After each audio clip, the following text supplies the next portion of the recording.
पहले वो आगे बढ़ पाता। अगले पीरियड की घंटी बज गई। टेजुन कहता है ओए तेरे लिए अच्छा होगा कि तो अगली बार तैयार रहे, क्योंकि तुझे मालूम नहीं चलेगा कि तुझे मारा किसने। ह्यूंगसुंग कहता है अच्छा तो तुम कह रहे हो तो करना ही पड़ेगा। वो अपनी क्लास में चला गया। टेजुन अपने मन में कहता है साला किम ह्यूंगसुंग बास्टर्ड, तू मरने वाला है जैसे ही अगला पीरियड स्टार्ट होगा। और ये साला पार्क जिनो कहाँ पर है? क्या वो स्कूल के हॉस्पिटल में चला गया? ये सब कुछ यहाँ पर क्या हो रहा है? ये सारे लोग मुझे घूर के देख रहे हैं। क्या सच्ची में देख रहे हैं या फिर मैं ही कुछ ज्यादा सोच रहा हूँ? टीचर कहता है फोकस करो और आज हम प्रैक्टिस करेंगे एक ग्रुप में, 4-4 के ग्रुप बना लो। टेजुन सोचने लगता है ये क्या हो रहा है? सारे लोग मुझे अकेला छोड़ रहे हैं। टीचर कहती है टेजुन तुम अकेले बच गए, ग्रुप 5 तुम्हारे पास 3 मेंबर है। तुम टेजुन को इससे पहले अपनी बात पूरी कर पाती। वो बच्चा कहता है हम नहीं चाहते। टीचर कहती है लेकिन ये तो आज ही ट्रांसफर हुआ है, क्या हो गया? वो कहता है नहीं हम नहीं चाहते, कोई भी रीजन नहीं है, हम नहीं चाहते इसको अपने ग्रुप में। हम भी नहीं चाहते, हमारे तो 4 पूरे हो चुके हैं। टीचर हमने कह दिया हमें नहीं चाहिए। टेजुन अपने मन में कहता है ये साला ये हो क्या रहा है? ये साले डम फक। बाद में बच्चे कहने लगते हैं चलो लंच के लिए चलते हैं, आज लंच के लिए क्या है? तभी टेजुन कहता है ओए चश्मिश, हाँ तू ही, मैं तुझसे बात कर रहा हूँ, यहाँ पर आ। लेकिन वो आता नहीं है। टेजुन अपने मन में कहता है साला वो एक टोटली नर्ड है और ये बात मुझे और ज्यादा इरिटेट कर रही है। साला छपरी पूरी क्लास को सबक सिखाने के लिए मुझे इसको बहुत ज्यादा बुरी तरीके से मारना होगा। आ नहीं रहा तो मैं वहाँ पर आकर साले तुझे सन बिच इससे पहले और कुछ कर पाता। कोई दरवाजा खोलता है, वो बेसुंगू था। वो कहता है ट्रांसफर स्टूडेंट कौन है? टेजुन कहता है ये क्या है? बेसंगू कहता है साले वो तू है पागल लुनाटिक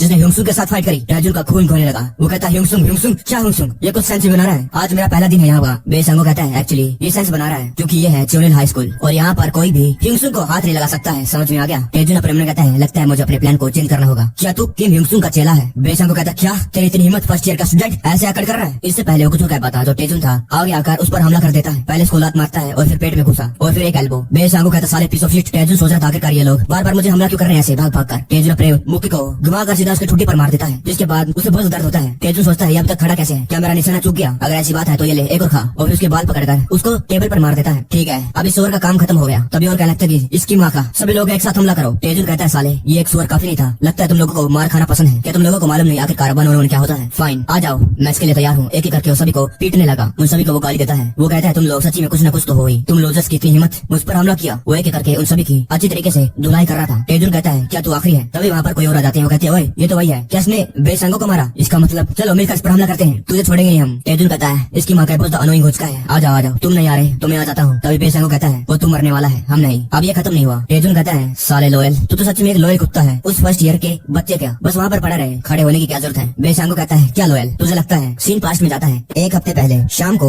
उस दिन की जब उसने 3rd ईयर के जो क्लासरूम है उसको अपसाइड डाउन कर दिया था। बेसंगो को एक मैसेज आया गोचेन का और उसको पैसे मिले थे 1 मिलियन वॉन। बेसंगो अपने मन में कहता है आखिरकार गोचेन और किम ह्यूंगसुंग का क्या रिश्ता है जिसकी वजह से उसने मुझे पैसे भेजे? गोचेन वो है जो किम ह्यूंगसुंग के लिए कुछ भी कर सकता है, लेकिन तब क्या अगर मैं गोल्डन सर्कल के एसेसिन को टेक आउट करूंगा तो ये ना ही 1 ना ही 2 मिलियन पर रुकने वाला है, क्योंकि अगर मैं फेल भी हो गया फिर भी वो मेरी तरफ स्नैक फेंकेगा। अब प्रेजेंट में बेसुक कहता है ध्यान से सुनो सभी लोग, ये साला शिन योंगमिंग से भी ज्यादा बड़ा मॉन्स्टर है। अगर हम सब मिलकर इस पर हमला करें तब भी हम जीतेंगे नहीं, लेकिन हम अपनी पूंछ को टांगों के बीच छुपाकर भाग छुड़ सकते हैं। ह्यूंगसुंग हमारे बारे में क्या सोचेगा? जो इंसिडेंट हुआ था शिन योंगमिन और पार्क मिंचुअल गैंग के साथ वो उसने डेफिनेटली इनको कुछ सिखा दिया। बेसुंग धीरे धीरे करके उसकी तरफ बढ़ रहा था। भले ही उसके जो पैर थे कांप रहे थे, उसे डर लग रहा था, लेकिन वो अपने मन में कहता है 500 स्पारिंग के, 1000 स्कॉलरशिप के और 100 पॉकेट मनी के, 500 यानी 50 मिलियन, 1000 यानी 10 मिलियन और 1 मिलियन पॉकेट मनी के, टोटल मिलाकर हो गए 16 मिलियन, वो भी बस इन कुछ ही दिनों में। और आखिरकार इतने सारे पैसे मिलने के बाद भी वो हार कैसे मान सकता था? सभी लोग हमला करो, इस पे लगातार हमला करते रहो, अगर ये तुम्हें कुत्ते की तरह मारे तब भी इसे बाइट करो, इसको चीर फाड़ दो। टेजुन कहता है तुम सारे होपलेस पीस ऑफ शिट। बेसंगो सेकंड इन कमांड जो स्कूल के अंदर उसने टेजुन पर हमला करा अपने 10 सेकंड ईयर के साथियों के साथ, लेकिन फिर भी टेजुन ने उन सभी को हरा दिया। वो अपने मुंह से खून को पूंछता है और डस्टबिन में डाल देता है। और टेजुन का तो ये स्कूल का पहला दिन था, पहले दिन पर यह कांड हुआ और टेजुन इससे बहुत ज्यादा परेशान हो चुका था। वो सोचता आखिरकार ये क्या हो रहा है? क्या ये लोग पागल हैं या फिर इन लोगों ने ड्रग ले रखे हैं? ये उन हाई स्कूलर्स के लिए आसान नहीं था कि वो साफ साफ हारते हुए फाइट के अंदर जा रहे थे, लेकिन बेसोंग और उसके साथी कुछ पागल लोगों की इतराई थे। टेजुन अपने मन में कहता है अगर इनके नंबर बढ़ते रहे तो बहुत ज्यादा डेंजरस हो सकता है। इसकी माँ का ये तो और ज्यादा खराब होते जा रहा है। अगर मैं ब्रोकर को कहूँ इस सिचुएशन को हैंडल करने के लिए तब भी अगर ऐसे ही चलता रहा तो मैं किम ह्यूंगसुंग को कभी भी अकेले नहीं कर पाऊंगा, वो बहुत ज्यादा मुश्किल हो जाएगा। वो साला उसने इस पूरे स्कूल को अपना एक किला बना लिया है और इसके बाहर आने का बस एक ही रास्ता है, सबसे द स्ट्रॉन्गेस्ट बुल को खाड़ दो। अगर मैं उसका एक हाथ तोड़ दूं तो मेरे पास कुछ होगा जो मैं उस ब्रोकर और हायर अप को रिपोर्ट कर सकता हूँ। ये क्या है? What the hello? ये टीचर योंगचुल तो कहता है साले बास्टर्ड ऐसे कैसे घूर रहा है? और तूने क्या कहा?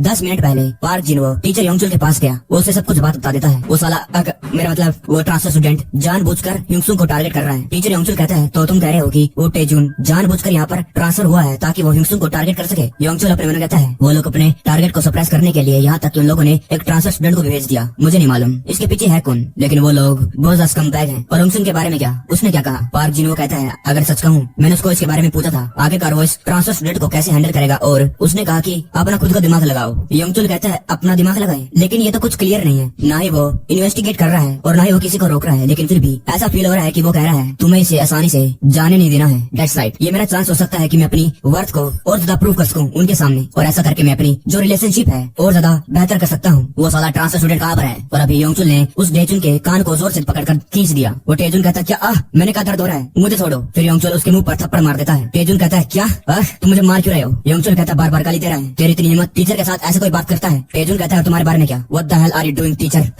अगर आप ऐसे ही बच्चों को क्लास में थप्पड़ मारते रहेंगे तो आप ज्यादा दिन के लिए टिकने नहीं वाले हैं। क्या मैं आपको बाहर फेंकवा दूं? क्या मुझे ऐसा करना चाहिए? यंगचुल कहता है लगता है तुम्हें सिचुएशन का अंदाजा नहीं, तुम किस सिचुएशन के अंदर हो। तुम यहाँ पर ट्रांसफर हुए हो और तुम्हारे पहले दिन पर ही तुमने अपने दोस्तों को पीट दिया। तुमने उनको इतना मारा कि उनको हॉस्पिटल जाना पड़ा। अभी वो हॉस्पिटल में पड़े हैं, याद आया? वो लोग बेहोश हो गए, उनका कितना सारा खून निकल गया, और मुझे तो लगा था कि मेरा डियर स्टूडेंट जिनवू वो तो मर ही जाता। ये पार्क जिनो की बात कर रहा है। टेजुन इस नाम को सुनकर कहता है व्हाट द हेल, आप ये क्या बात? इससे पहले और कुछ कह पाता। यंगचुल गुस्से में कहता है और अभी तो मैंने ये मेंशन भी नहीं करा है कि तुमने क्लास 5 में जाकर हंगामा खड़ा करा। मैंने सुना कि तुमने अपने सीनियर्स को मारा और पूरी की पूरी क्लास को धमकी दी, और तुम मुझे कह रहे हो कि मैं तुम्हें मार क्यों रहा हूँ? हैं साले बास्टर्ड। वो उसके कान को पकड़ के दबाने लगा। तुम जहाँ भी जाते हो अपने पहले दिन पर ही ट्रबल खड़े कर देते हो और तुम्हें शर्म भी नहीं आ रही, और फिर तुम्हारी इतनी हिम्मत टीचर को धमका रहे हो। जा रोते हुए जा अपने फादर के उस फ्रेंड के पास। टेजुन अपने मन में कहता है इसको मालूम है सियोल सुपरिटेंडेंट ऑफ एजुकेशन के बारे में कि वो मेरे पीछे है, लेकिन फिर भी ये ऐसा कर रहा है। यंगचुल उसको थप्पड़ मारता और कहता है क्या हुआ? तुझे क्या लगा कि तू ये सब हंगामे खड़े करेगा और ऐसे बच जाएगा और मुझे भी बाहर फेंकवा देगा? तुम्हारी बुलशिट बंद हुई। तुझे क्या लगता है कि तू पहला बच्चा है जिसको मैंने फेस करा है? जितनी बकवास करनी है करता रहे, कोई भी तेरी बात को बिलीव नहीं करने वाला है। क्या कहेगा लोगों को जाकर मेरे टीचर ने मुझे मारा? साले डमफक, यहाँ पर कोई भी ऐसा टीचर नहीं है, कोई भी ऐसा स्टाफ नहीं है जो तेरी साइड देगा, जो आकर कहेगा कि मैंने तुझे थप्पड़ मारा है। वहाँ पर कई सारे टीचर थे और सारे उसकी तरफ देखकर हंस रहे थे। यंगचुल के पास आकर उसको और धमकाते हुए कहता है समझ में आ गया, प्रूफ कि मैंने तुझे थप्पड़ मारा है वो एग्जिस्ट नहीं करता है। पार्क जिनको ने तुम्हें यहाँ पर मारा और बेसांगो ने तुम्हें यहाँ पर, और ये वाला किसी सेकंड ईयर वाले बच्चे ने मारा। वो लगातार उसको थप्पड़ मारते जा रहा था। यंगचुल कहता है वो तुम थे जो अपने स्कूल के पहले दिन पर यहाँ वहाँ जाकर लड़ाई कर रहे थे। बाद में टेजुन अपने ब्रोकर को बताता है मैं तुम्हें कह रहा हूँ ये बास्टर्ड्स, ये चोनिल वाले बहुत ज्यादा पागल हैं, पागल कुत्ते। अभी मुझे उन लोगों ने कुत्तों की तरह मारा, और वो भी टीचर क्लासरूम के सामने, टीचर्स के सामने ही। यहाँ के तो टीचर्स और स्टूडेंट्स सारे के सारे पागल हैं, जैसे कि उन लोगों ने ड्रग ले रखे हैं। मैं अकेले इन सबको कैसे हैंडल कर सकता हूँ? ब्रोकर कहता है तुम सही कह रहे हो, ये बहुत सीरियस है। वो ब्रोकर अपने मन में क्या लगता है मैं कंट्री साइड की एक जॉब में फेल हो रहा हूँ, ये तो मेरी पोजीशन को डिस्ट्रॉय ही कर देगा। मैं इस जॉब को एक्सेप्ट करने के बाद फेल नहीं हो सकता हूँ, मैं ये अफोर्ड ही नहीं कर सकता। मैं अभी सियोल के अंदर हूँ, मैं देखता हूँ मैं क्या कर सकता हूँ। अभी के लिए तुम सावधान रहो, मैं संभालता हूँ। बाद में वही ब्रोकर कहता है हमें माफ करना इसके लिए, लेकिन मुझे आपकी मदद की जरूरत है। हमने आपका नाम का इस्तेमाल करा सुपरिटेंडेंट, लेकिन ऐसा लगता है कि जो प्रिंसिपल और वहाँ के जो टीचर्स हैं उनको कुछ समझ नहीं आ रहा। प्लीज उन पर थोड़ा सा प्रेशर डालिए। वहाँ की जो एडमिनिस्ट्रेशन है वहाँ पर। सुपरिटेंडेंट कहता है ओह ये लोग किसी तरह टैक्टलेस लोग हैं। श्योर श्योर, अभी मैं उनके साथ टच में आता हूँ। ये सोल सुपरिटेंडेंट ऑफ एजुकेशन है मून चैंगो। गोल्डन सर्कल वालों का एक ग्रुप है जिसका नाम है गोल्डन लाइन, और ये बनी है लोगों को कनेक्ट करके। और जो लोग इस लाइन को पकड़ लेते हैं वो खाली हायर्ड नहीं होते, बल्कि वो लोग एक नेटवर्क भी बना लेते हैं। कोई किसी को खींचता है अपने काम के लिए, कोई किसी को। और मून चैंगो उसे भी बहुत ज्यादा बेनिफिट मिला है इस गोल्डन लाइन को पकड़ने के बाद। जोंगीडो एरिया के अंदर प्री डेवलपमेंट होने से पहले उसने बहुत सारा पैसा लगाकर जमीन खरीद ली वहाँ पर, और जैसे ये खबर बाहर निकली उसके पैसे 10 गुना से ज्यादा डबल हो गए। और बाद में जो मिडल मैन है उस डील का वो था जंग चैनसू। सुपरिटेंडेंट किसी को फोन लगाता है, वो कहता है बड़ा वक्त हो चुका है मिस्टर जो सुपरिटेंडेंट ऑफ एजुकेशन ऑफ डेसन। मतलब ये बंदा ये सियोल का सुपरिटेंडेंट है और इसने फोन लगाया है डेसन के सुपरिटेंडेंट को। दूसरी तरफ वो बंदा कहता है mister superintendent of education of soul, आपने मुझे क्यों फोन किया? वो कहता है ज्यादा कुछ बड़ी बात नहीं है, मैंने सुना है कि डेसन के चोनिल हाई स्कूल के अंदर कुछ ज्यादा ही खराब चीजें चल रही है। कुछ टीचर्स के बारे में कि उन लोगों ने कंपनी के साथ कुछ टाई अप सा कर लिया है और स्पेशल बच्चों को फेवर कर रहे हैं। मुझे तो इस बारे में चिंता हो रही है कहीं हमारी कोरियन एजुकेशन इसके बीच में कहीं कॉम्प्रोमाइज ना हो जाए इन सारे लीचीज की वजह से। क्या आप इस इशू को संभाल सकते हैं? वो बंदा कहता है सुपरिटेंडेंट मून चैंगो, आखिरकार आप डेसन के अफेयर के बीच में अपनी नाक क्यों घुसा रहे हैं? आप तो सोल के इंचार्ज हैं। वो कहता है क्या क्या लगता है तो कुछ ज्यादा ही आगे जा रहा है, नाक डाल रहा हूँ। वो अपने हाथ को गुस्से में भीजता है। वो कहता है तो क्या हुआ, हमारा रीजन अलग है लेकिन सारे के सारे हम कॉमरेड्स हैं जो हमारी कंट्री की एजुकेशन को आगे ले जा रहे हैं, लेकिन फिर भी तुम्हें ऐसा फील होता है कि मैं अनक्वालिफाइड हूँ डेसन की प्रॉब्लम को पॉइंट आउट करने के लिए। वो दूसरा सुपरिटेंडेंट कहता है डेसन का अगर सही कहूँ तो आप जो ये एक्ट कर रहे हैं इसे कहते हैं ओवर रीच ऑफ अथॉरिटी, यानी आपकी अथॉरिटी के ये बाहर है। गुस्से में वो अपने हाथ को टेबल पर मारता है और कहता है क्या क्या कह रहा है तू ऐसा कैसे कर सकता है? लगता है आपको समझ नहीं आ रहा कि ये मामला कहाँ तक जा सकता है। और जो ब्रोकर था वो भी अब घबराने लगा। आपको क्या लगता है कि मुझे नहीं मालूम डेसन के अंदर कितनी ज्यादा मैल प्रैक्टिस हो रही है, खाली चोनिल हाई स्कूल के अंदर नहीं। वो दूसरा डेसन का सुपरिटेंडेंट कहता है कोई बात नहीं। सियोल का सुपरिटेंडेंट कहता है कोई बात नहीं, अगर आप ऐसे ही एक्ट करेंगे तो मैं फोर्स हो जाऊंगा एक्शन लेने के लिए। इससे पहले और कुछ कह पाता। वो कहता है द गोल्डन सर्कल। और सियोल का सुपरिटेंडेंट कहता है तुम्हें कैसे मालूम? डेसन का कहता है सुपरिटेंडेंट मून चैंगो, आपको क्या लगा? मुझे नहीं मालूम। तो मैं आपसे एक बात पूछता हूँ, क्या आपको ये पक्का यकीन है कि आप ये डर्टी फाइट को संभाल पाएंगे? मैं आपको ये एश्योर कर सकता हूँ अगर मैं नीचे जाऊंगा तो चाहे जो हो जाए मैं अकेला नीचे नहीं जाऊंगा। जो लोग सियोल में रहते हैं उन्हें लगता है कि हम कंट्री साइड के लोग हैं क्योंकि हम लोग वहाँ तक पहुँच नहीं पाए। लेकिन मेरे जैसे लोग सिंपली यहाँ पर इसलिए हैं क्योंकि हम यहाँ पर पैदा हुए हैं और यहाँ पर बड़े हुए हैं। हमारे जैसे लोगों के पास कोई पैकिंग नहीं होती और अगर एक बार हम अपनी पोजीशन से नीचे चले जाते हैं जो हमारी सुपरिटेंडेंट की है तो सब कुछ खत्म हो जाता है और फिर हमें अपनी पूरी जिंदगी बिना अथॉरिटी के